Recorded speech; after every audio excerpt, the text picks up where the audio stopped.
The mockery cut through the pre-dawn air at Naval Special Warfare Center like a blade. 180 pairs of eyes locked onto the single female trainee standing in formation at Aero 430 hours. Lieutenant Aisha Nkosi stood at rigid attention, the Virginia morning chill doing nothing to cool the heat of scrutiny burning into her skin. On her right forearm, clearly visible beneath the rolled sleeve of her combat shirt, a black widow spider tattoo marked her flesh. A spider. Sergeant Kyle Drake's voice carried across the training ground with deliberate volume designed for maximum humiliation. This is SEAL training, not some beach party, sweetheart. What's next? Butterflies on your ankle. Laughter erupted from the formation. Sharp, cruel, the kind that strips dignity layer by layer. Aisha's eyes remained fixed forward, her expression carved from stone. No flinch, no reaction, just the steady rise and fall of her chest in perfect breathing rhythm. Bet she got it spring break. Someone stage whispered from the rear ranks. Thought it'd make her look tough for the recruiters. Lieutenant Jessica Thorne, the only other woman present, and an instructor assistant who'd earned her trident 2 years prior, shook her head with visible disdain.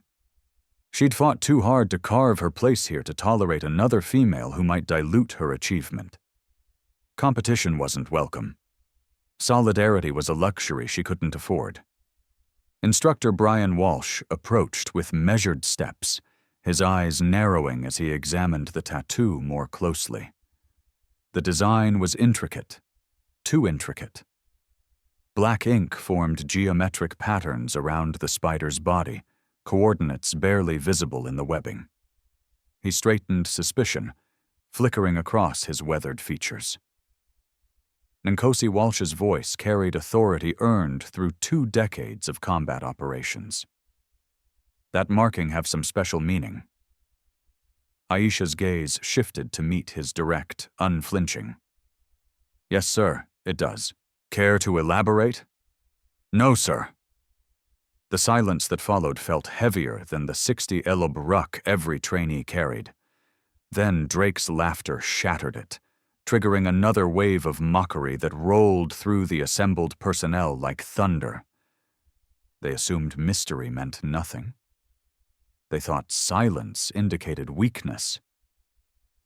They saw a woman trying too hard to belong in a brotherhood built on blood and brotherhood. They had no idea that in the next 20 minutes, everything they believed about the person standing before them would shatter like glass under a hammer.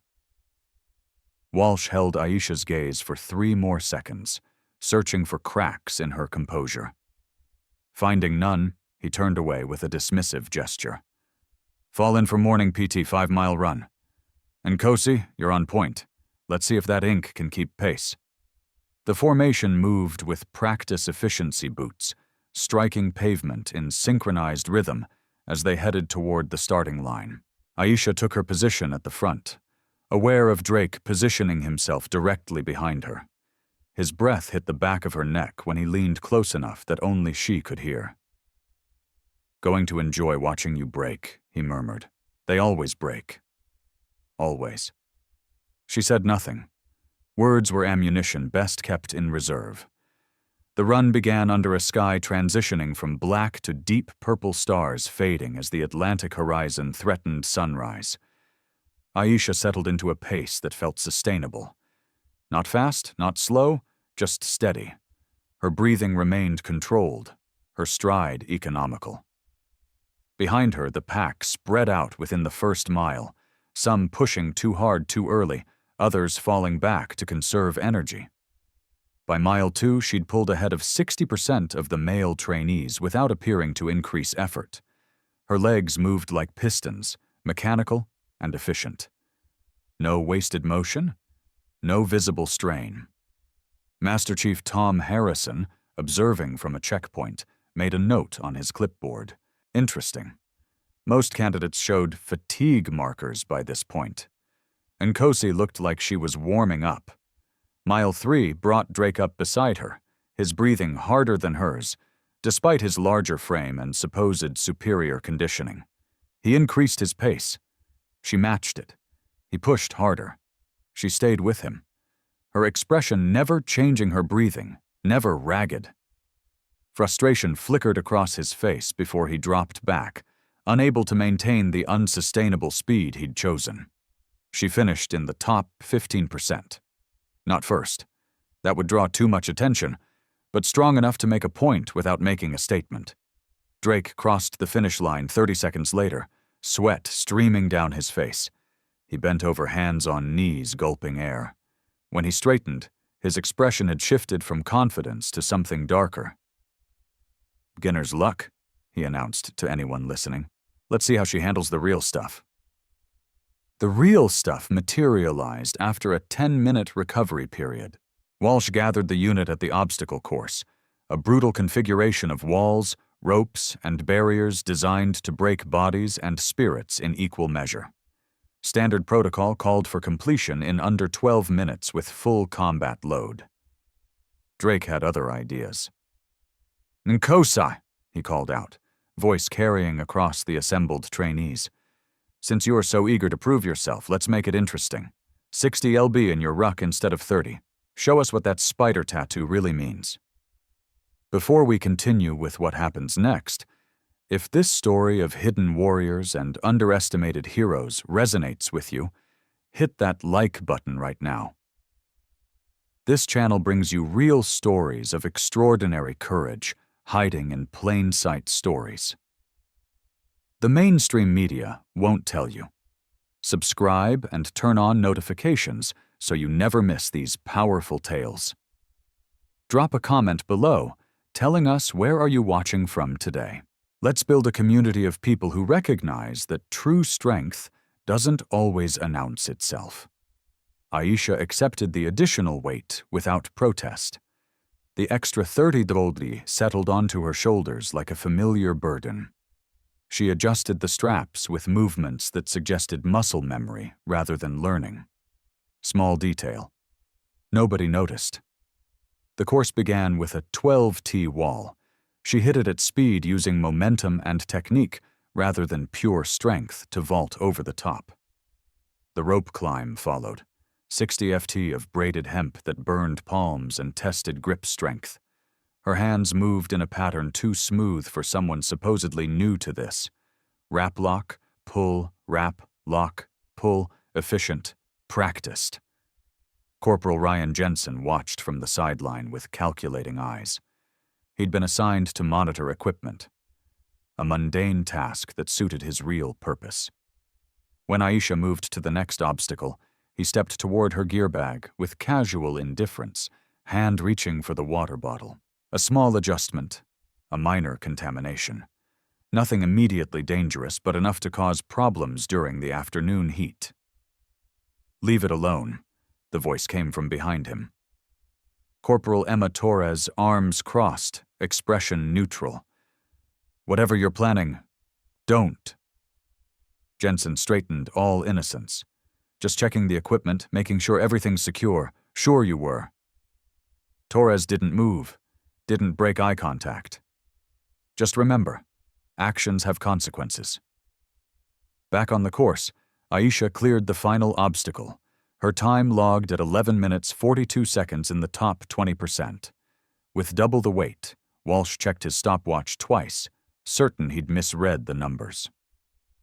Lieutenant Marcus Bell, observing from the command tower, made his own notes. Something wasn't adding up. Nkosi moved like someone with extensive training, not book learning, field experience. The afternoon brought weapons qualification. The armory smelled of gun oil and possibility. Rows of M4 carbines lined the walls, each maintained to exact specifications. Walsh decided to test Nkosi's claimed weapons knowledge with something beyond the standard curriculum. Nkosi front and center. He held out an M4 magazine remove chamber cleared. "You said you studied the manual? Field strip this weapon. You have 2 minutes." Aisha took the rifle, her hands finding the familiar contours without hesitation. Press, release, slide. The upper receiver separated from the lower. The bolt carrier group emerged with practiced ease.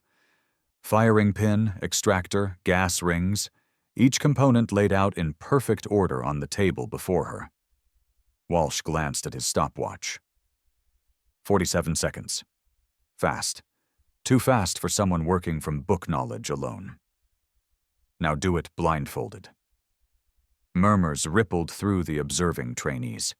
That wasn't standard protocol. That was showboating, setting someone up for public failure. Aisha accepted the blindfold without comment. Her fingers traced the disassembled components, reading them like Braille. The reassembly began. Click, snap, slide, each sound precise, each movement confident. The weapon came together as if assembling itself. She removed the blindfold. 49 seconds. Walsh's jaw tightened almost imperceptibly. Thorne's expression shifted from smug anticipation to something closer to concern. Drake looked ready to throw something. Lucky guess, Walsh managed, though his tone lacked conviction. Let's see you handle something you haven't memorized from a manual. Strip down an M249 saw. No blindfold this time, but I'm betting you've never even touched one. The M249 squad automatic weapon sat on the next table. Significantly more complex than the M4. More components, different operation system, requires specialized training that standard recruits don't receive until later in their careers. Aisha approached it with the same calm she'd shown all morning. Her hands moved across the weapon with familiarity that should have been impossible. Gas regulator unscrewed, barrel released, bolt assembly extracted, feed tray mechanism disengaged, 43 seconds of practiced efficiency that suggested hundreds of repetitions rather than first-time exposure. When she reassembled it in 45 seconds, Walsh said nothing. He just turned and walked away, unable to reconcile what he'd witnessed with what he knew about standard training pipelines. Thorne seized the moment of silence to plant seeds of doubt. She moved through the dispersing trainees with purpose, voice low but audible. Someone must have coached her beforehand. No way she learned that in basic. Probably got special treatment, diversity quotas, and all that. The rumor took root quickly. Whispers spread. Doubts multiplied. By evening cow, half the unit believed Nkosi had received unauthorized assistance. The other half remained uncertain but suspicious. Only a handful, like Master Chief Harrison and Lieutenant Bell, kept their judgments in reserve. Captain David Morris observed all of it from his office window overlooking the training grounds. 28 years of service had taught him to trust his instincts, and his instincts screamed that something was off about this entire situation. Female integration into SEAL teams remained controversial. Political pressure from above met resistance from below. Nkosi represented everything he believed would compromise unit effectiveness. A woman, quiet, seemingly competent, but unproven in real combat conditions. He made a decision. If Nkosi wanted to play in the big leagues, she'd face big league standards. No accommodations, no second chances. She'd succeed on merit or fail trying. Preferably the latter. One failure would validate his concerns and end this social experiment before it corrupted the program further. That evening, after the unit had secured their gear and headed to the mesh hall, Aisha remained behind on the pistol range. The sun painted the Atlantic in shades of orange and gold. Seagulls cried overhead. She loaded magazine after magazine, practicing speed reloads with movements that flowed like water. Draw, aim, fire, drop mag, insert fresh mag, continue firing. No wasted motion, no hesitation. Times that would make competition shooters jealous. Petty Officer Sarah Chen, a junior sailor assigned to range maintenance, watched from the equipment shed. She'd been ordered not to interact with trainees, but something about Nkosi's isolation resonated. Chen knew what it meant to be the only woman in a male-dominated space. The subtle exclusions, the constant testing, the weight of representing an entire gender with every action. "Permission to speak, ma'am." Chen approached when Aisha paused to reload. Aisha glanced over. "You don't need permission. We're the same rank when the sun goes down. I just wanted to say." Chen hesitated. "Don't let them get to you. What they're doing, it's not right. They're testing me." Aisha's voice remained neutral. "That's what this place does. It tests everyone, not like this. Not with this much venom." Aisha holstered her sidearm. "The test isn't what they do to me. It's what I choose to do in response. Military-grade fitness tracking has evolved beyond simplest step counting. Advanced biometric monitoring systems now measure heart rate variability, oxygen saturation, and recovery metrics that were once only available in professional athletic facilities. These sophisticated health monitoring devices use the same sensor technology developed for special operations personnel to track physical performance under extreme conditions. Modern fitness technology helps everyday athletes train smarter, recover faster, and push their limits safely, bringing military-level health insights to civilian applications. The next morning brought another 5 men to run, but Drake changed the rules. Nkosi leads again, but this time she sets the pace. Whatever pace she chooses, the entire unit matches. If anyone falls behind, the whole unit runs an extra 5 miles. Let's see how popular she is when her decisions affect everyone. Psychological warfare dressed as team building. If Aisha ran too fast, she'd exhaust weaker runners and earn their resentment. Too slow, and she'd appear to be giving up, confirming suspicions of inadequacy. The perfect trap. She chose a pace designed to push without breaking, sustainable discomfort, the kind that builds resilience rather than causing injuries. Mile after mile, she maintained the rhythm. Some struggled. None fell out. By mile 4, even Drake had to acknowledge the intelligence of her pace selection. By mile 5, the unit crossed the finish line together, grudging respect flickering in a few eyes. But respect from subordinates meant nothing if leadership remained hostile. That afternoon, Captain Morris pulled Aisha aside during a water break. His expression held no warmth, no encouragement, just cold assessment. "Nkosi, I'm going to be direct. You don't belong here. I'm recommending your dismissal from the program. You can withdraw voluntarily and maintain dignity, or wait for the formal paperwork. Your choice." Aisha met his gaze without flinching. "With respect, sir, I'm not withdrawing. I've met every standard exceeded most." "Standards aren't just physical, Lieutenant. It's about fit, cultural compatibility, unit cohesion. Your presence creates friction that undermines effectiveness." "Permission to speak freely, sir." Morris gestured impatiently. "Granted, if my presence creates friction, the friction exists because of how others choose to respond, not because of my actions. I followed every order, met every requirement. The problem isn't my performance.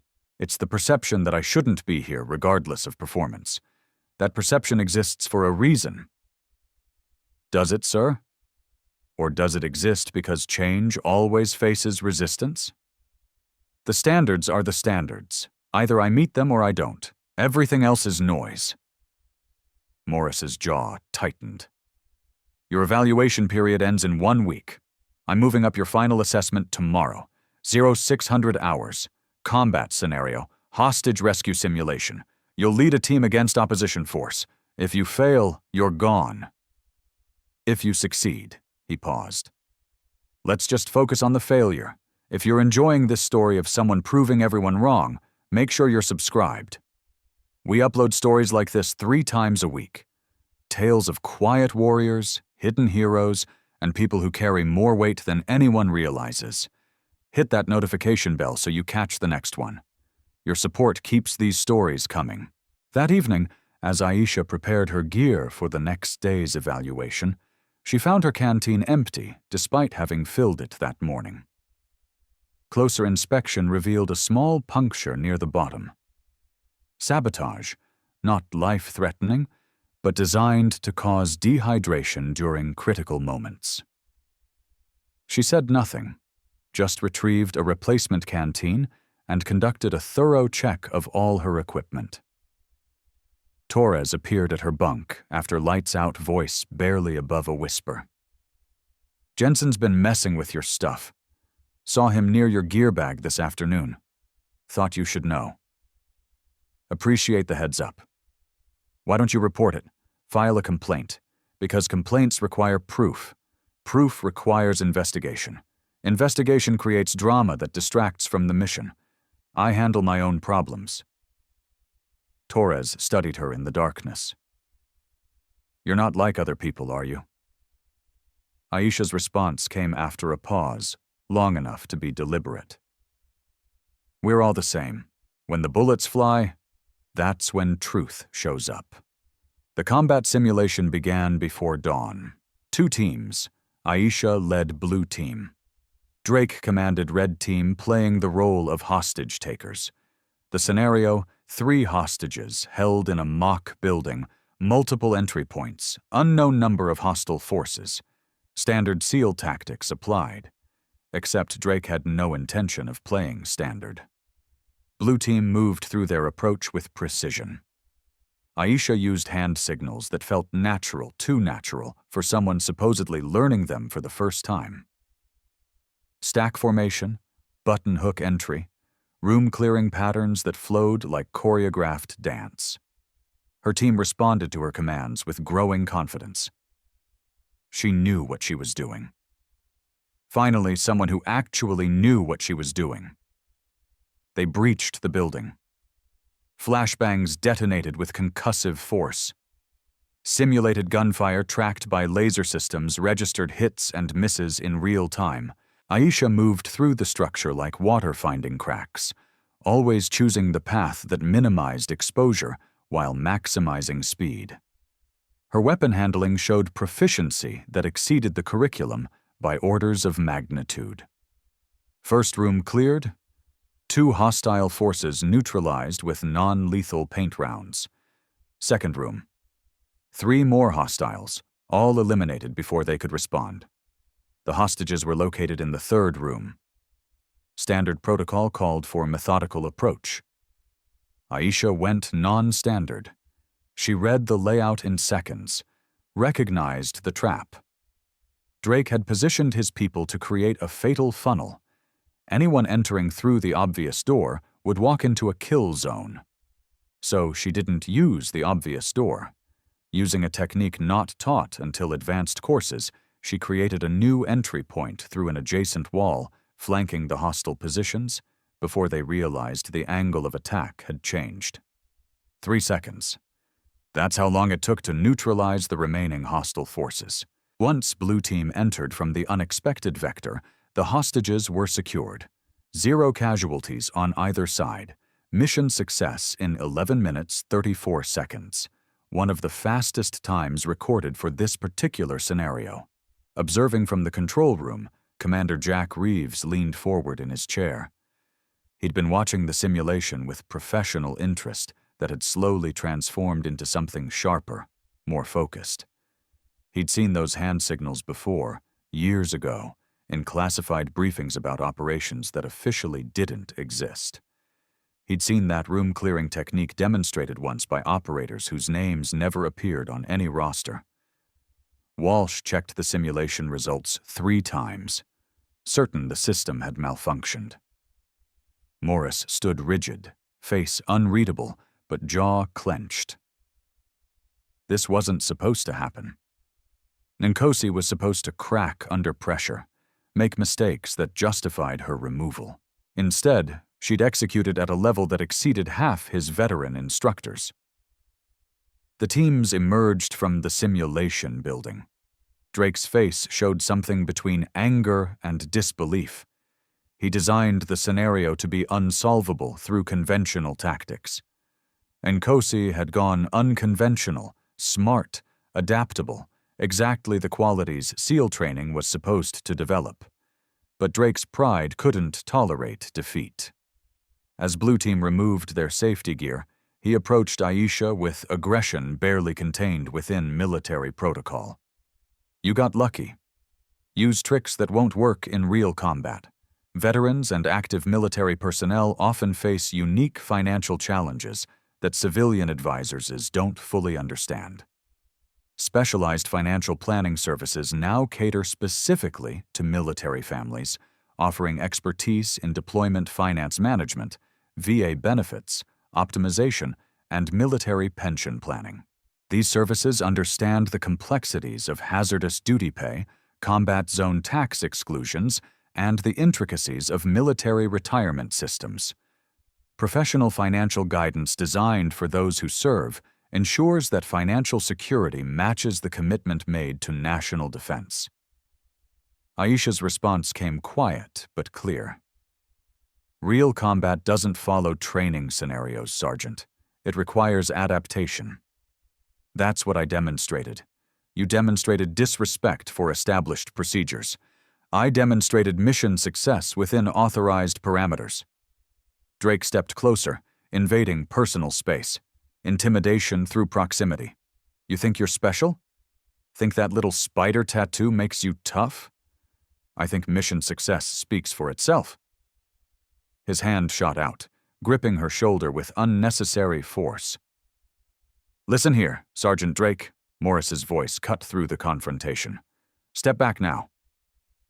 Drake released her and moved away, but the anger in his eyes promised this wasn't finished.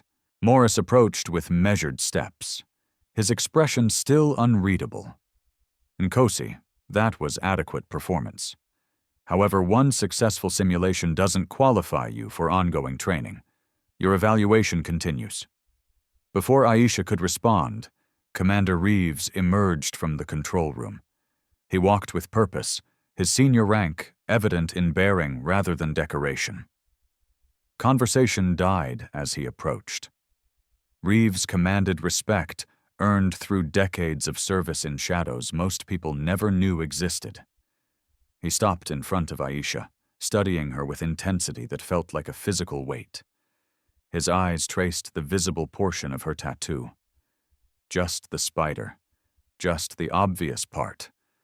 But his focus held something beyond casual observation. Recognition, perhaps, or suspicion. Nkosi. His voice carried authority that made Morris's earlier command sound hollow. That tattoo. Where'd you get it? Don't miss what happens next. This is where everything changes. If you're invested in seeing justice served and respect earned, smash that like button and subscribe. Share this video with someone who needs to hear this story. Comment below with your reaction to what's about to be revealed. This moment is unforgettable. The question hung in the air like smoke before a fire. Every person in the training yard felt the weight of it. Aisha held Reeves's gaze, a silent calculation happening behind her eyes. How much to reveal? How much to withhold? The truth was dangerous, but lies were more dangerous still. Personal significance, sir. I'm sure it is. Reeves didn't look away. I'm also sure you know exactly why I'm asking, Morris interjected, confusion evident. Commander, I don't understand the relevance. That's because you don't know what you're looking at, Captain. Reeves's tone remained professional, but carried an edge that suggested classified knowledge. Nkosi, I need you to come with me. We have things to discuss. Privately, the tension ratcheted higher. Drake looked ready to protest. Thorne's expression showed calculation. Walsh appeared troubled. Morris struggled between defending his authority and deferring to superior rank. In the end, rank won. It always did. Sir Lieutenant Nkosi is currently under evaluation for program dismissal. Any discussion should include me deciding what's appropriate. Captain, you're dismissed. All of you. Reeves gestured toward the training yard. Continue with scheduled activities. Nkosi, follow me. They walked in silence toward the command building, leaving behind a training yard filled with whispers and speculation. Inside, Reeves's temporary office door closed and windows shaded. The atmosphere shifted from formal to something more complex. He gestured to a chair. Aisha remained standing. "Sit, Lieutenant. This isn't an interrogation." She sat, posture military, perfect hands resting calmly on her knees, waiting. Reeves circled to his side of the desk, but didn't sit. Instead, he opened a drawer and withdrew a small metal case. From it, he produced something that made Aisha's composure crack for the first time since arriving at training. A challenge coin. Not just any coin, one marked with a design that matched her tattoo. A black widow spider with 7 small stars beneath it. "Shadow Unit 7, Reeves said quietly. "I received this coin 12 years ago from a man who saved my team in a valley that doesn't appear on any map. He wore that same marking. Told me only 7 people in the world had earned it. All reported killed in action during a classified operation that officially never happened." He set the coin on the desk between them. "So either you stole that tattoo from someone with very specific knowledge, or you're one of those 7. And since tattoo theft would require detailed understanding of operation that killed everyone involved, I'm betting on the latter, which means you shouldn't exist, which means someone made you disappear for a reason, which means your presence here isn't random." Aisha's hand moved slowly to the coin fingers, tracing its familiar contours. When she spoke, her voice carried weight that hadn't been there before. Authority that had been carefully concealed beneath layers of manufactured humility. "Everything you just said is classified beyond your current clearance level, Commander. The fact that you have that coin suggests you've earned glimpses into operations most people never hear about. But glimpses aren't the full picture." "Then give me the full picture." "I can't. Not without authorization that requires channels I don't have access to from inside this training program." Reeves leaned forward, hands flat on the desk. "Why are you here, Nkosi?" "Really here. Because I've been watching you. Everyone's been watching you. You move like someone with extensive training trying hard to appear moderately competent. You handle weapons like a career operator pretending to be a trainee. You make tactical decisions that come from experience, not textbooks. So I'll ask again, why are you here?" The moment stretched. Outside, the training yard continued its rhythm. Inside, 2 people who understood classified operations better than most negotiated the boundaries of need to know. Finally, Aisha responded, "I'm testing the system, sir.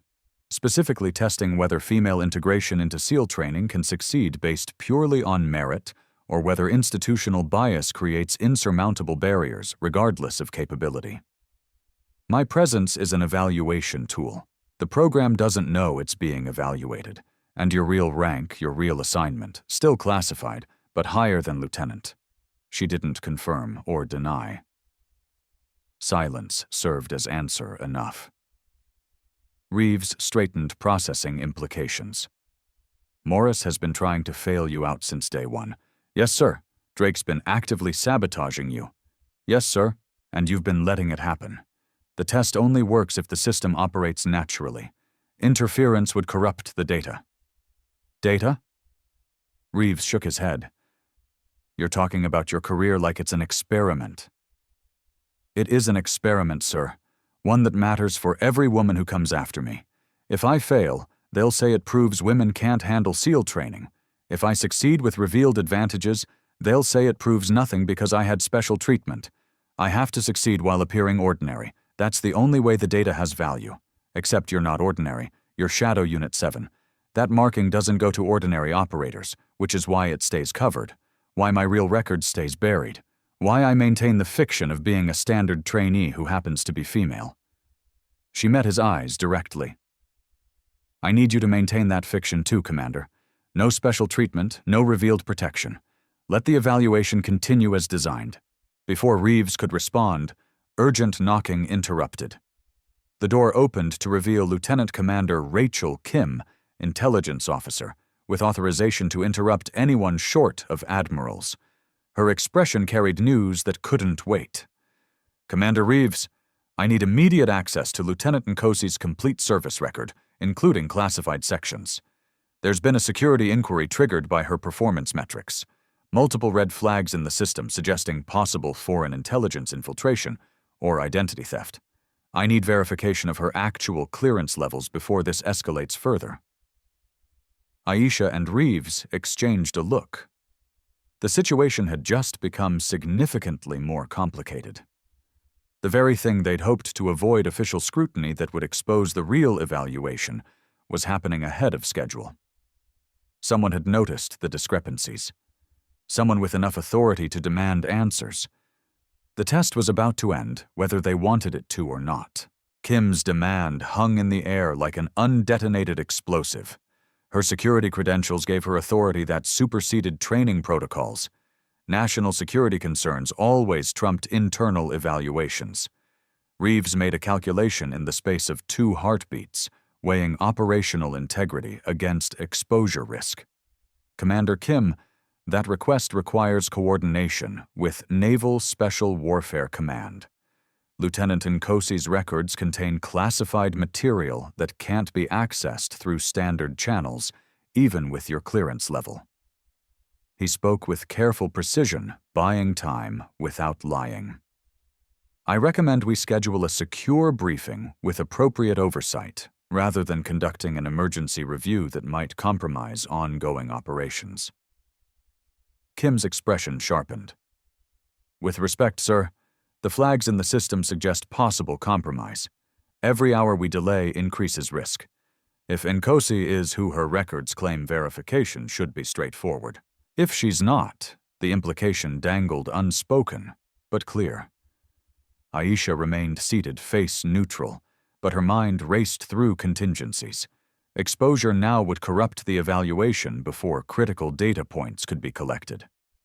Morris hadn't yet made his final dismissal recommendation. The program's systemic biases hadn't been fully documented. Premature revelation would waste months of careful positioning. Lieutenant Commander Aisha spoke with the measured tone she'd maintained throughout training. "I understand your concerns. I'm willing to submit to any verification process you deem necessary. However, I request that process occur through proper channels with appropriate security protocols.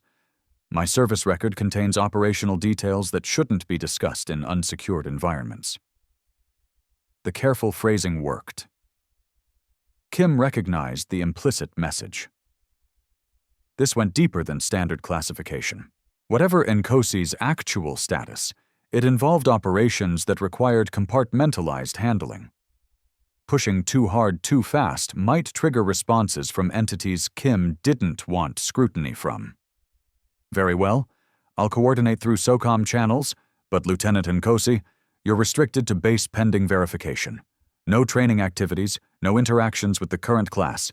Consider yourself in administrative hold." Kim's tone borked no argument. After Kim departed, Reeves closed the door again and faced Aisha with an expression mixing respect and frustration. "Your evaluation just got compressed. Morris will use this administrative hold as justification for dismissal. You won't have time to collect the data you needed. Then I need to accelerate the timeline." Aisha stood, her posture shifting subtly. The careful humility she'd maintained began dissolving, replaced by something more commanding. "The final evaluation scenario Morris scheduled for tomorrow. I need you to ensure it proceeds despite the administrative hold. Frame it as completing my assessment before formal dismissal. He'll agree because he wants me gone. And this gives him justification. And then what? Then I give them something they can't ignore or dismiss. Something that forces the truth into the open on my terms, rather than through Kim's investigation." Reeves studied her recognition. "Dawning. You're planning to blow your cover?" The evaluation was always going to end with revelation. I'd preferred to control the timing more carefully, but Kim's inquiry forces acceleration. Better to reveal on my terms during a moment of undeniable performance than through administrative investigation that looks like I was hiding something improper. Shadow Unit 7 isn't just classified Nkosi. It's burn before reading material revealing that marking publicly will create earthquakes. I know, but the alternative is having my evaluation dismissed as inconclusive. The data becomes useless. The systematic biases continue unchallenged. Women who come after me face the same barriers because nothing changed. Her voice carried absolute certainty. Sometimes the only way to prove capability is to remove any doubt about what you're capable of. The next morning brought unexpected developments. Morris, informed of the administrative hold, saw opportunity rather than obstacle. He accelerated Nkosi's final evaluation from tomorrow to today, scheduling it for 400 hours. The scenario, high-risk hostage rescue against numerically superior force with time constraints and multiple failure points. He designed it to be impossible. When Nkosi failed, and she would fail, he was certain her dismissal would be justified by performance rather than administrative complications. Drake received special instructions. Play the hostile forces. Use maximum aggression within safety protocols. Make her crack. Make her protocols. Make her crack. Make her quit. Make her prove she didn't belong. Quit. Make her prove she didn't belong. Thorne spread word through the trainee.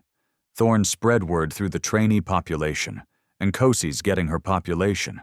Getting her finally eval today. Admin hold means finally eval today. Admin hold means she's probably been lying about something. Watch her fall apart. The something. Watch her fall apart. The rumors took on lives of their own. Rumors took on lives of their own, mutating with each retelling. By lunch, mutating with each retelling. By lunch, half the base believed Nkosi was a security risk. The other half thought security risk. The other half thought she'd fabricated her credentials. She'd fabricated her credentials. Only a handful of people knew different. Reeves, Torres, Chen, who'd quietly maintained faith despite mounting evidence encouraging doubt. Master Chief Harrison, whose instincts kept telling him there was more to Nkosi than anyone realized, and Dr. Lisa Grant, the medical officer who'd examined Aisha during in-processing and recognized scars that didn't come from training accidents. The evaluation began under a brutal afternoon sun. 140 personnel gathered to witness. Some came from curiosity, others from Schad and Freude, a few from genuine interest in seeing how the first female SEAL trainee in this cycle would handle the ultimate test. Aisha stood in full combat gear weapon loaded with simulated ammunition face painted in camouflage patterns that made her features harder to read. Drake commanded the hostile force his team positioned in a multi-story training structure that replicated urban combat environments. 3 hostages, 8 hostile forces, 12-minute time limit, 1 rescue team Nkosi, and 4 trainees randomly selected, none of whom wanted to be there. Rules are simple, Walsh announced over the loudspeaker system. Rescue all hostages alive, neutralize hostile forces, complete within time limit. Any failure on those parameters results in mission failure and automatic evaluation failure. Nkosi, your team leader. Clock starts on your go. Aisha gathered her team, 4 young men who'd spent weeks watching her be mocked and dismissed. Their expressions ranged from skepticism to outright hostility. She had 12 minutes to succeed with a team that didn't trust her against opponents who wanted her to fail under observation by an entire community invested in her defeat. She checked her weapon one final time, a movement that drew Drake's attention from his position in the 3rd-floor window. He'd positioned his people to create an impossible scenario, every angle covered, every approach visible, every potential tactic anticipated and countered. Nkosi would come through the obvious entrance and walk into a prepared kill zone. Or she'd try the side entrance and trigger the claustrophobic close-quarters situation where her smaller size would become a disadvantage. Either way, she'd fail. "Listen up," Aisha addressed her reluctant team voice, carrying authority they hadn't heard before. "I know you don't trust me. I know you think I don't belong here. You're about to find out why you're wrong. Follow my commands exactly. No improvisation, no hesitation.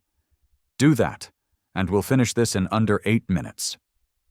The confidence in her tone created pause. Seaman Jake Morrison, the youngest team member at 19, asked the question others were thinking. "How can you be sure?" "Because I've done this before. For real, with actual bullets and actual consequences. This is training. I've lived through the real thing more times than you want to know." Before anyone could respond, she signaled, "Go." The clock started. What happened next would be dissected in training reviews for years to come. Aisha didn't approach through the obvious entrance. She didn't use the side approach. Instead, she led her team around to what appeared to be a completely inaccessible rear section of the building. While Drake's forces watched the expected approaches, she identified a structural weakness in the building's design, a ventilation access that standard tactical training overlooked because it appeared too small for entry. It wasn't too small, it just required the right technique. She demonstrated once flowing through the narrow opening with movements that suggested contortionist flexibility combined with precise body control. Her team followed, struggling but managing. They emerged inside the building's lower level, completely bypassing the prepared defenses. From there, Aisha operated with efficiency that made Walsh reached for his radio to verify this was actually a trainee and not an infiltrated instructor. She moved through the structure using hand signals that weren't in the standard manual clearing rooms, with techniques that combined elements from multiple doctrines into something uniquely effective. Her team followed their skepticism, transforming into focus as they realized she genuinely knew what she was doing. First floor cleared in 90 seconds. Drake's forces hadn't even realized the assault had begun. Second floor took 2 minutes. 3 hostile forces neutralized before they could respond to threats from an unexpected vector. The hostages were located on the 3rd floor, exactly where Aisha had predicted. Based on tactical logic Drake thought was too advanced for trainees to understand. The 3rd floor presented the real challenge. Drake had positioned himself and his best people there, anticipating Nkosi would arrive exhausted and desperate if she made it that far at all. Instead, she arrived composed and ahead of schedule with a team that had started to believe in her leadership. Advanced tactical training certifications have become increasingly valuable in both military and civilian security sectors. Professional development programs now offer specialized courses in crisis management, security assessment, and protective operations skills that translate across multiple career fields. These certification programs, often taught by former special operations personnel, provide credentials recognized by government agencies and private security firms worldwide. Continuous professional education ensures that security professionals maintain cutting-edge skills in an evolving threat landscape. The final confrontation happened in compressed time. Drake saw Nkosi enter through yet another unexpected angle and made his move. Not the simulated combat the scenario called for, but actual physical aggression that crossed from training into personal vendetta. He charged, intending to use size and strength to overwhelm her to prove, once and for all, that women couldn't handle physical confrontation with male combatants.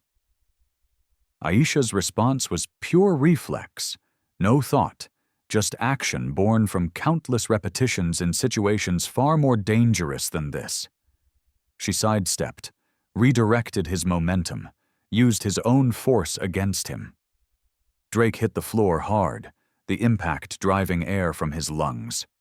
Before he could recover, she'd transitioned to a control position that neutralized his size advantage through leverage rather than strength. "Mission protocol, Sergeant," she said quietly, maintaining the hold. "You're neutralized. Stay down." Drake's pride couldn't accept it. He surged upward, grabbing for her tactical vest fingers, catching the fabric. The material stressed by the day's activities, and this sudden violence gave way. The sound of tearing cloth cut through the observation silence. The vest ripped open, the shirt beneath tore, and there exposed to afternoon sunlight and 140 pairs of eyes, Aisha's complete tattoo became visible.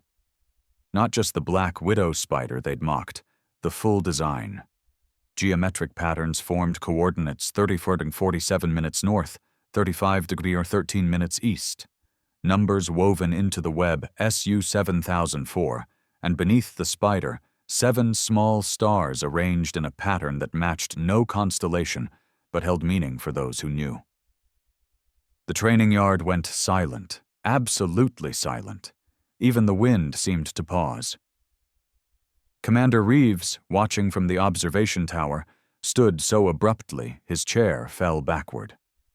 His hand moved to his chest where beneath his uniform shirt, an identical marking burned with remembered significance. If this story moved you, there's more where this came from. Check out our playlist of military heroes and underestimated warriors, link in the description. Subscribe for new stories every week. And here's a question for you. Have you ever been underestimated because of how you looked? Share your story in the comments. Real warriors recognize real warriors. Master Chief Harrison whispered something that only those nearest heard. Holy cow, that's Shadow Unit 7. The recognition rippled outward like shockwaves. Not everyone knew what Shadow Unit 7 meant, but enough people did. Enough senior personnel, enough intelligence officers, enough operators with clearances high enough to have glimpsed references and classified briefings. Shadow Unit 7 wasn't just elite. It was legend. Ghost stories told in secured spaces. Operations that officially never happened. 7 survivors from a mission that killed everyone else. 7 operators who carried that marking as proof they'd walked through fire and come out the other side. Drake released Aisha's vest like it had become electrified. He scrambled backward face, cycling through emotions too fast to name. Confusion, disbelief, dawning horror as implications sank in. He'd been mocking, sabotaging, attacking. Not a struggling trainee, but an operator whose credentials made his own combat experience look like playground games. Lieutenant Thorne took 3 involuntary steps backward, one hand covering her mouth. Every rumor she'd spread, every doubt she'd planted, every bit of social warfare she'd waged, all directed at someone who'd done things Thorne couldn't imagine surviving. The realization crushed her carefully constructed superiority like paper in a fist. Captain Morris stood frozen, his face draining of color. He'd been attempting to dismiss, had written evaluations recommending removal, had designed impossible scenarios meant to break someone who'd already been broken and rebuilt in ways that made SEAL training look gentle. Instructor Walsh removed his sunglasses with trembling hands, squinting at the tattoo as if proximity might make it less real. Those coordinates. He knew those coordinates. Everyone with Middle Eastern deployment experience knew those coordinates. That was the valley where Shadow Unit 7 had operated, where 18 operators had gone in and 7 had come out. Where the mission was so classified that even acknowledging it existed could trigger prosecution. The hostages, momentarily forgotten, remained in their positions. The scenario had stopped being a scenario. Reality had torn through the training exercise like a hurricane through a house of cards. Aisha stood slowly, making no attempt to cover the exposed tattoo. Her team, Morris and Chen, who'd somehow ended up in the random selection, and 2 others stared with expressions mixing awe and fear. Morrison actually took a knee, unsure what protocol applied when you discovered your team leader was essentially military royalty. Commander Reeves descended from the observation tower with measured steps, his bearing shifting to match the moment's gravity. When he reached the training floor, he came to attention before Aisha. His salute was parade ground perfect, the kind of salute reserved for Medal of Honor recipients and four-star generals, the kind that acknowledged not just rank, but sacrifice that transcended normal military service. Lieutenant Commander Nkosi. Reeves's voice carried across the silent yard, making her real rank official for the first time. Shadow Unit 7, Operation Damascus Gate, March 2009. I was Lieutenant Junior Grade Reeves, helicopter pilot who extracted your unit. You saved my aircraft and crew when we took ground fire on approach. Stayed behind to provide covering fire while we got airborne. I've carried your coin for 12 years, not knowing if you'd survived. Aisha returned the salute with equal precision. When she spoke, her voice held authority that had been carefully hidden beneath layers of manufactured deference. Commander Reeves, good to see you made it to where you deserve to go. Your flying that night saved lives that mattered. Your intel is what made the mission possible. The 7 who survived. He stopped emotion, breaking through professional control. We lost 11 good operators that night, but 7 survived because you cracked their communications network and found the extraction route. 7 families got their people back because of you. The crowd pressed closer, drawn by the unfolding revelation like witnesses to a historic moment. Thorne found her voice, though it emerged smaller than before.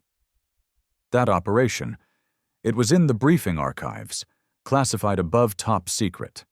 They said everyone involved was either KIA or permanently reassigned to classified status. They said Shadow Unit 7 was disbanded. It was Aisha confirmed. Official records show all members killed in action. Unofficial reality is more complicated. We were reassigned to missions that required legal deniability. The tattoo marks us as survivors. 7 stars. 7 operators who made it out when the mission went catastrophically wrong. Walsh stepped forward, his earlier dismissiveness completely evaporated. The mission parameters I read, even the redacted version that was 18 operators against over 300 hostile forces in fortified positions. The operation should have been a complete loss. Instead, it became a textbook case for impossible odds overcome through superior tactics and absolute refusal to accept defeat. Tactics and stubbornness. Aisha corrected with the faintest hint of dry humor, and a lot of people making impossible choices. The mission succeeded. The cost was high, but the alternative would have been worse. Morrison, still kneeling, found his courage. Ma'am, why are you here? Why put yourself through basic training when you've already words failed him? Already done things we can't even imagine finishing the thought. Aisha's expression shifted, becoming more serious. Because Shadow Unit 7 was all male, when I joined, I was the exception they made because the mission required specific skills I possessed. After that operation, when they officially disbanded us, questions emerged. Could women regularly serve in Tier 1 units? Or was I an anomaly, an exception that proved the rule rather than breaking it? She gestured at the training facility around them. I volunteered to answer that question. Come here as a standard female trainee. Experience the program the way any woman would experience it. Document the systemic challenges, the biases, the barriers that exist regardless of capability. Then prove those barriers can be overcome not through special accommodation, but through meeting the same standards everyone else meets. Morris finally found his voice, though it emerged rough with shame. You let me try to fail you out. Let Drake sabotage you. Let Thor undermine you. You could have revealed your credentials at any time and stopped it all. Stopping it would have corrupted the data. I needed to experience the full range of challenges a female operator would face. The physical tests weren't the problem. I expected those. The psychological warfare, the social isolation, the constant questioning of legitimacy, despite meeting every standard. That's what needed documenting, because that's what stops capable women from even attempting qualification. Not the physical requirements. The environment that treats female capability as impossible until proven otherwise, then dismisses proof as anomaly. Lieutenant Bell, who'd been silently observing throughout, spoke up. "Your report is going to change everything, isn't it? The policies, the training protocols, the entire integration approach. It's going to provide evidence that can't be dismissed," Aisha confirmed. "When my evaluation shows that a female operator with proven Tier 1 credentials still faced systematic attempts at removal despite meeting every standard, it demonstrates that the problem isn't female capability. It's institutional resistance to accepting that capability." The immediate area had grown crowded as word spread. Personnel from across the base converged, drawn by rumors of something extraordinary happening at the training yard. Lieutenant Commander Kim pushed through the crowd tablet in hand expression, mixing vindication and chagrin. "I just received confirmation from SOCOM. Lieutenant Commander Nkosi's security clearance is valid and current. Her assignment here was authorized at levels that required my inquiry to be routed through channels I've never accessed before. The flags in the system were intentional, designed to trigger investigation that would be redirected to appropriate oversight." She looked at Aisha directly. "I apologize for the administrative hold. I was doing my job, but apparently your job operates at altitudes mine doesn't reach. No apology necessary, Commander. Your job is to catch anomalies." "I was deliberately anomalous. You performed exactly as you should have." The crowd murmured with growing energy. Phones emerged despite regulations against recording in training areas. This moment was too significant to remain undocumented. Images of Aisha's tattoo would circulate through military networks within hours, generating questions and speculation that would ripple across the entire special operations community. Reeves raised his voice to address the assembled personnel. "Lieutenant Commander Nkosi is here on evaluation assignment. Her presence and her methods are now declassified to the extent necessary for this unit to understand what you've witnessed.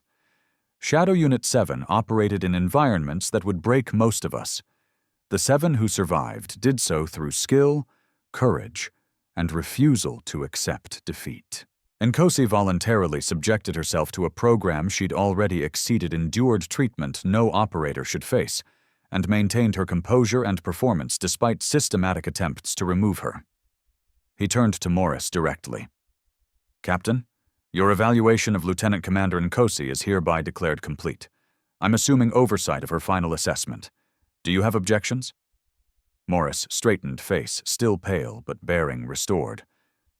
"No, sir. I have no objections. He struggled with words. "I have profound apologies. Lieutenant Commander, I failed to recognize capability because I let preconceptions override evidence. That failure is mine, not yours." Drake stepped forward next, moving like a man approaching a cliff edge. "Ma'am, there's no excuse for what I did. The sabotage, the aggression," his voice broke. "I attacked you during evaluation.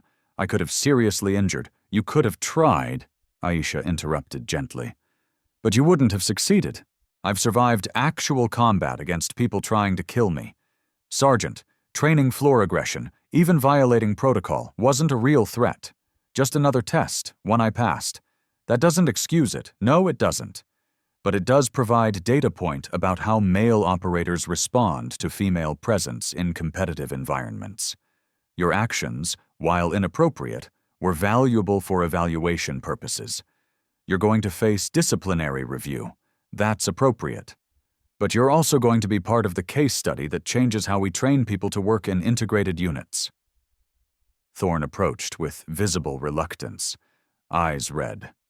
"I spread rumors, undermined your credibility, tried to turn people against you because I felt threatened, because I thought another woman succeeding would somehow diminish what I'd accomplished."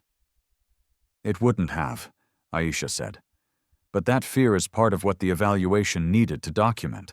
You fought so hard to earn your place that you saw another woman as competition rather than ally. That's a systemic problem, not a personal failure."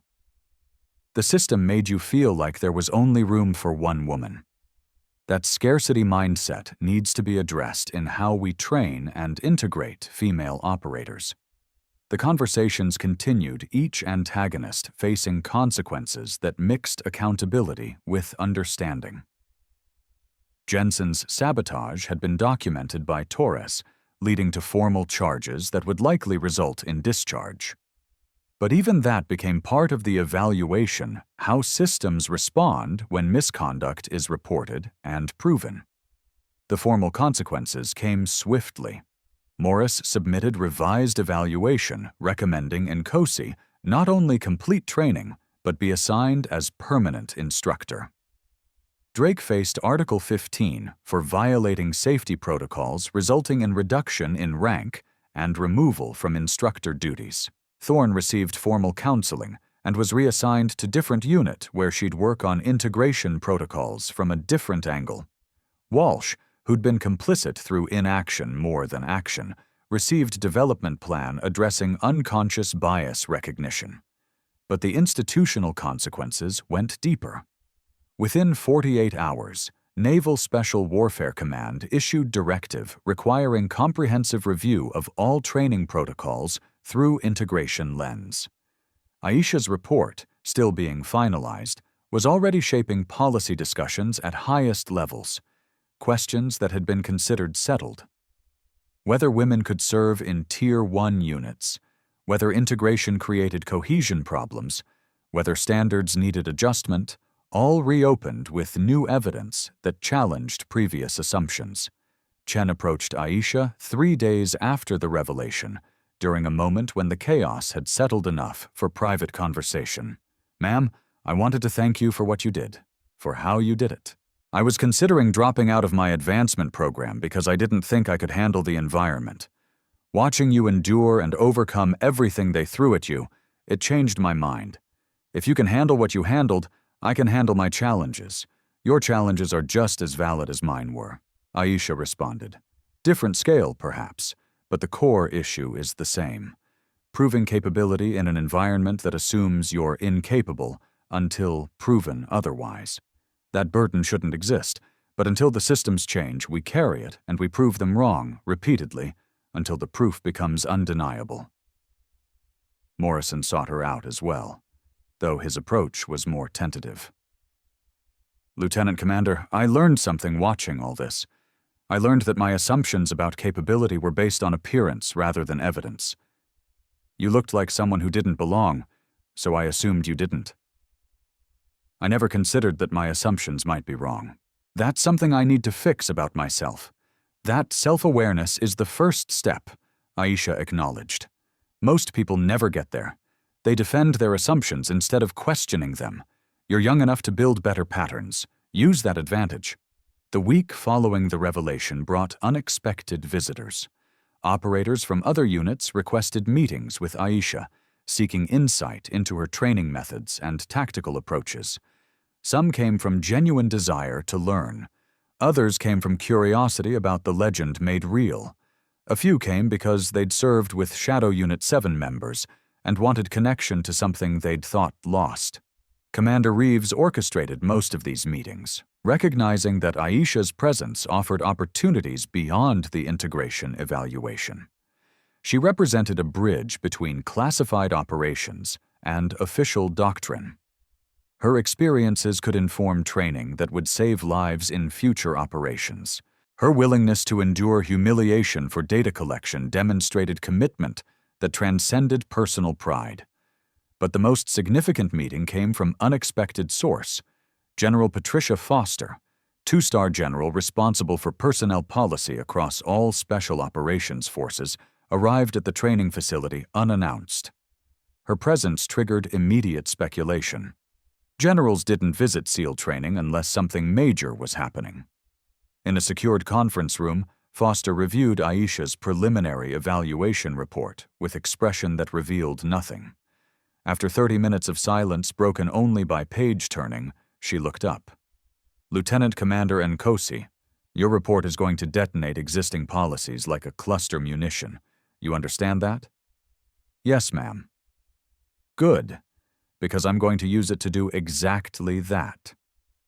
The resistance to female integration has been defended as concern for unit effectiveness and safety. Your documented experience proves that resistance exists independent of performance. That's a policy problem, not a capability problem. It requires policy solutions. Foster leaned forward. I'm creating a task force to redesign integration protocols across all special operations training pipelines. You're going to lead it. Congratulations on your promotion to commander. You'll have authority to implement changes across all branches. You'll have enemies who will fight every recommendation. But you'll also have evidence they can't dismiss and mandate they can't ignore. The promotion, the assignment, the authority, all delivered with military efficiency that left no room for refusal. Not that Aisha would have refused. This was the objective. Not just proving capability, but transforming systems to remove barriers that never should have existed. One question, ma'am. Aisha said, Shadow Unit 7. My assignment here required declassifying aspects of that operation. How much remains classified? Enough, Foster responded, cryptically. The mission details remain sealed, but your survival and your capabilities are now part of your official record. You can't go back to ghost status. That life is over. Understood. I knew it would be when I accepted this assignment. Foster's expression softened fractionally.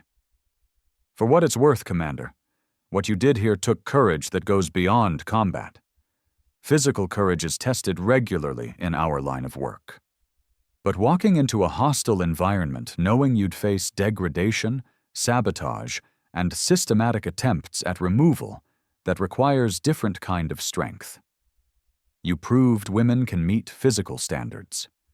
But more importantly, you proved they can endure the psychological warfare that's been keeping them out more effectively than any physical test. After Foster departed, Aisha stood alone in the conference room, looking out over the training facility where she'd spent months being underestimated.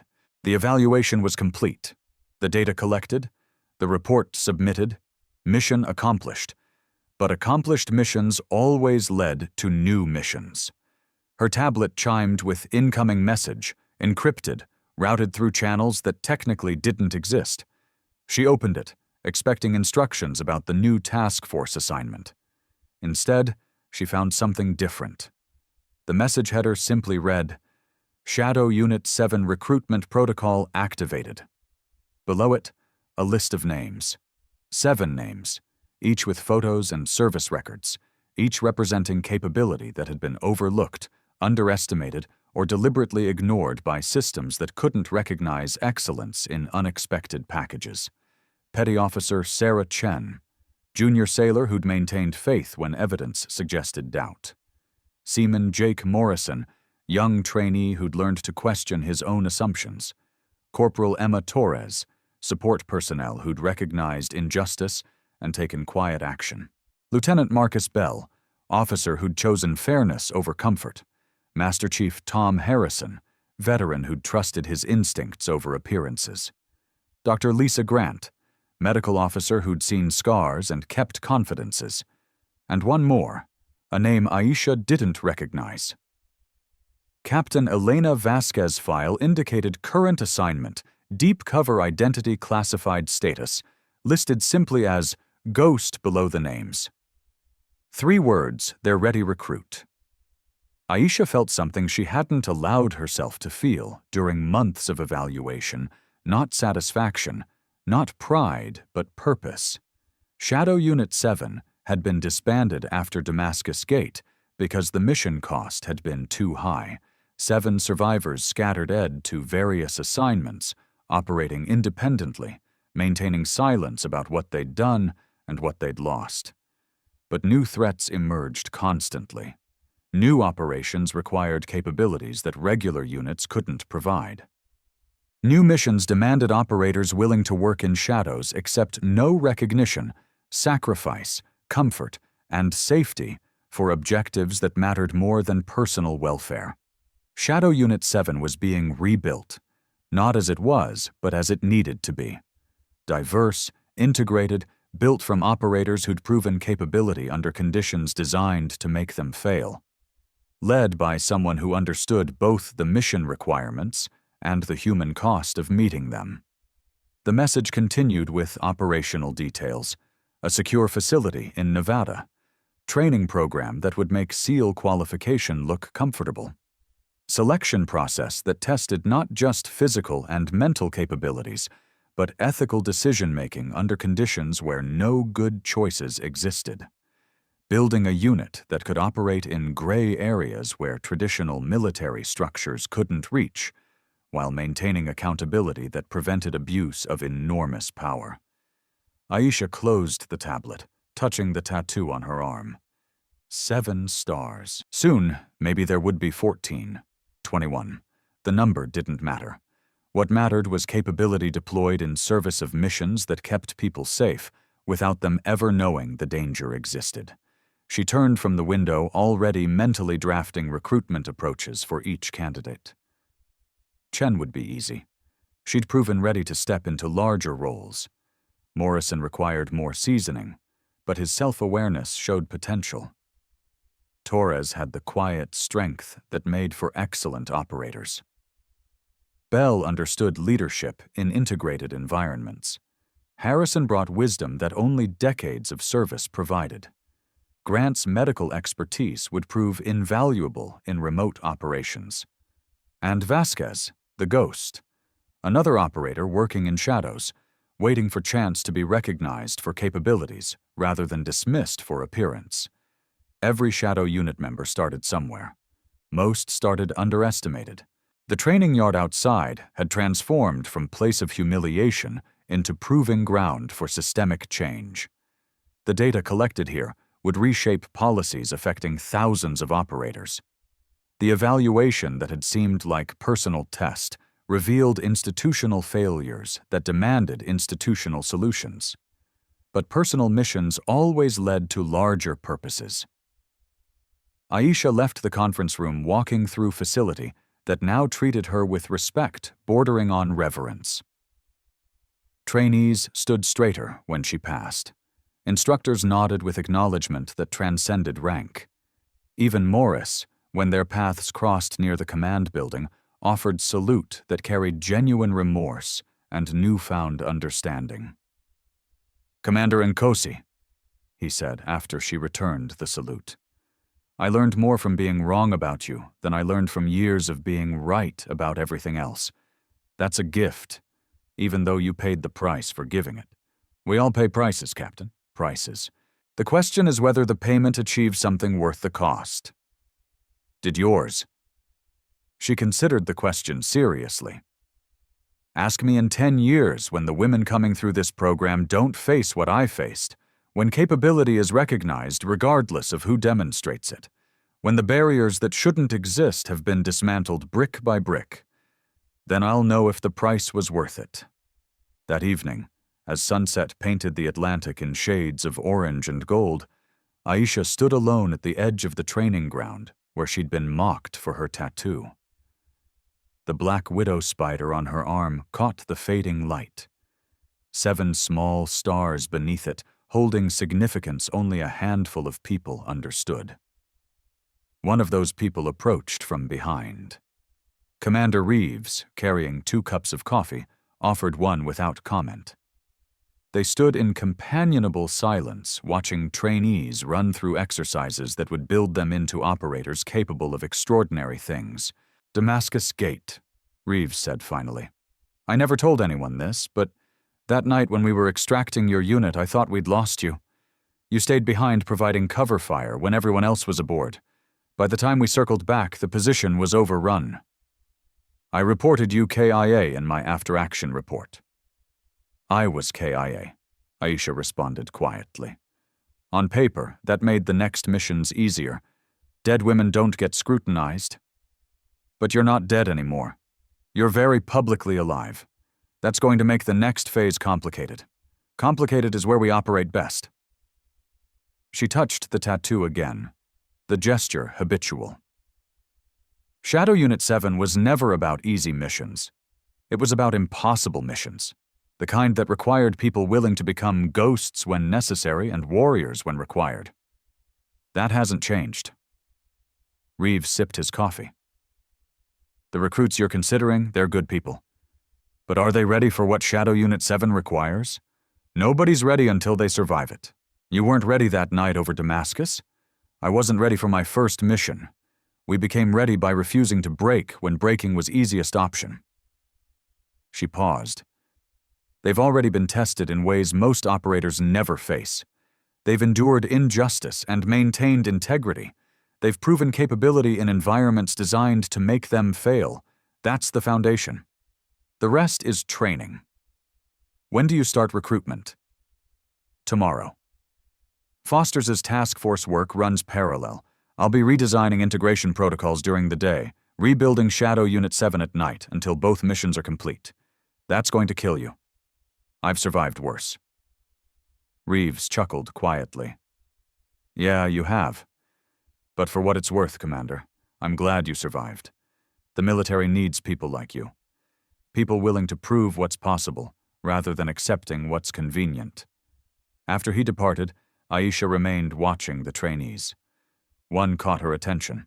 Young woman, maybe 20, struggling through obstacle course that had defeated her 3 times already. The 4th attempt showed the same determination as the previous 3. She wasn't faster, she wasn't stronger, but she wasn't quitting. Aisha made a mental note. Add name to recruitment watch list. Shadow Unit 7 would need people who understood that success sometimes meant getting up one more time than you got knocked down. People who demonstrated courage not through single heroic moments, but through sustained refusal to accept defeat. Her tablet chimed again. New message. Not encrypted Shadow Unit traffic. Official tasking through Foster's channels. First meeting of Integration Task Force scheduled for next Monday. Location Pentagon. Attendees, Joint Chiefs, Representatives, Service Secretaries, Congressional Oversight Committee members, purpose-present evaluation findings, and initial reform recommendations. Aisha felt familiar tightness in her chest. Not fear, anticipation. This was different kind of combat. No weapons, no tactical advantage, just evidence arguments and willingness to face powerful people invested in maintaining systems that benefited them. The kind of fight that required different courage than physical combat demanded. But she'd prepared for this fight through months of careful documentation and deliberate exposure to every bias and barrier the system could create. The evidence was undeniable. The recommendations were defensible. The moral authority came from lived experience rather than theoretical knowledge. She'd proven capability in shadows. Now she'd prove it in spotlights. Both missions served the same purpose, creating space for excellence regardless of source, removing barriers that limited capability based on expectations rather than evidence, building systems that served missions rather than protecting comfort. The sun finished setting, leaving the training ground in twilight that blurred distinctions between day and night. Aisha remained watching trainees continue their work even as darkness approached. The ones who stayed after minimum requirements were met. The ones who pushed past failure to find success. The ones who demonstrated potential that transcended current capabilities. Those were the ones who'd built the future not just of Shadow Unit 7, but of integrated special operations forces that drew excellence from widest possible pool rather than narrowest acceptable demographic. The future where capability mattered more than appearance, where performance spoke louder than preconceptions, where warriors were recognized by what they accomplished rather than what people assumed they could accomplish. The tattoo on her arm caught moonlight, now 7 stars visible even in darkness. 7 survivors, 7 witnesses to mission that had required everything and demanded more. 7 operators who'd walked through fire and emerged with scars that told stories most would never hear. Soon, others would carry similar marks. Not the same tattoo Shadow Unit 7 symbol remained specific to Damascus Gate survivors, but the same commitment, the same willingness to serve in shadows, accept no recognition, endure misunderstanding and dismissal, all while maintaining absolute dedication to missions that protected people who'd never know protection had been necessary. Aisha's phone buzzed. Text from Chen. "Ma'am, heard about the task force. Congratulations. If you need anything, let me know. Also, random question. What does it take to get selected for classified operations? Asking for a friend." Aisha smiled in the darkness. Not a random question. Never random. When operators started asking about selection for classified work, Chen was ready. The question proved it. Not asking for guarantees or shortcuts, just asking what it takes. The right question from someone prepared to meet any answer with commitment. She typed her response. It takes capability demonstrated consistently, integrity maintained under pressure, willingness to serve without recognition, and courage to walk into darkness, knowing the path back isn't guaranteed. Your friend ready for that? 3 dots appeared, disappeared, appeared again. Finally, my friend is terrified, but also ready. How does she start? She already has.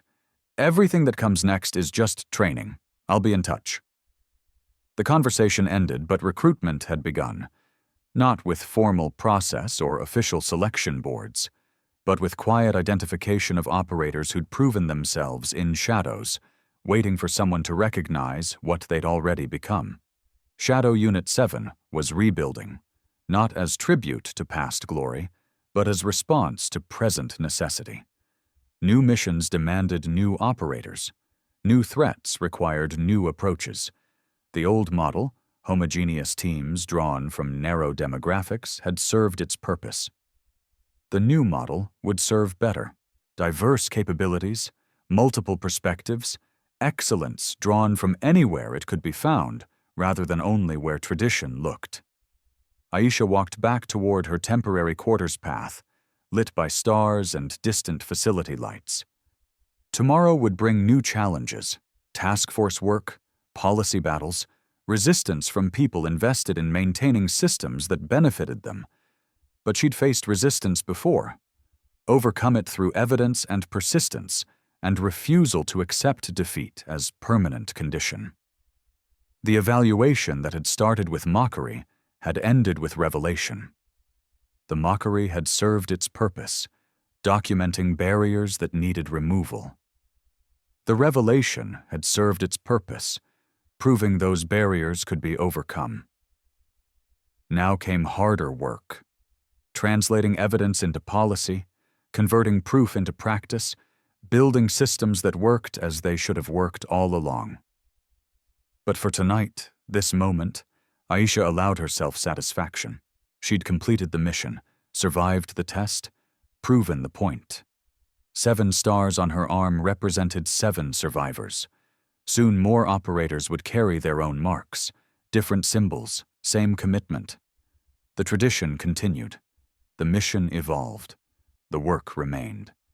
Real warriors don't advertise, they just show up when needed.